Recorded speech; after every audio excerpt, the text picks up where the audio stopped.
Hi friends, welcome to Jaya's kitchen.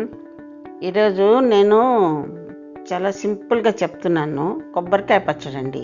కొబ్బరికాయ పచ్చడి అందరికీ చేసుకోవడం వచ్చు, కానీ ఈ కొబ్బరికాయ పచ్చడి అన్నంలో కలుపుకొని తింటే చాలా బాగుంటుంది. కొబ్బరికాయ పచ్చడికి కావాల్సిన పదార్థాలు: కొబ్బరికాయ, తగినంత చింతపండు, 3-4 రెబ్బలు వెల్లుల్లిపాయలు వేసుకోండి, బాగుంటుంది టేస్ట్.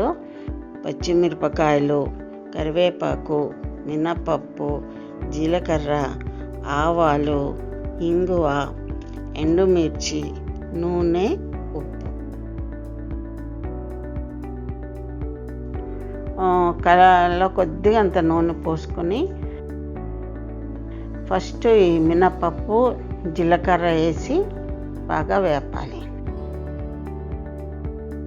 అందులో పచ్చిమిరపకాయలు, కావాల్సినంత పచ్చిమిరపకాయలు వేసి కొంచెం వేపి అందులోనూ కరివేపాకు కొంచెం వేసుకోవాలి.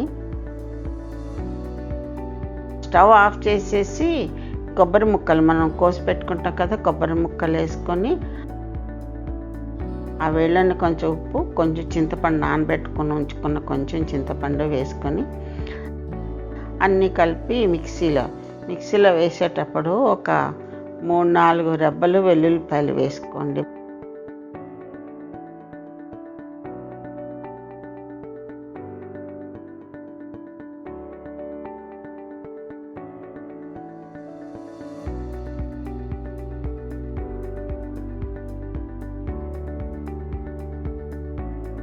మెత్తగా మిక్సీలో వేసుకొని మెత్తగా రుబ్బుకున్నాక దానికి తాలింపు పెట్టుకోవాలి.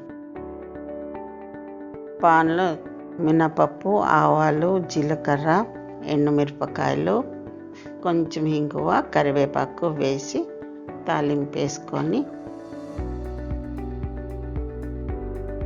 ఈ పచ్చట్లో కలిపేసుకోవాలి. మంచిగా అన్నంలో నెయ్యి వేసుకొని కలుపుకొని ఆలుగడ్డ ఫ్రై నంచుకొని తింటే చాలా బాగుంటుంది. సూపర్ అంటే సూపర్ ఉంటుంది. కూరగాయలు లేనప్పుడు ఇది చాలా బాగా పనికొస్తుంది. మనకి మంచిగా తినేయచ్చు. కొబ్బరికాయ పచ్చడి రెడీ.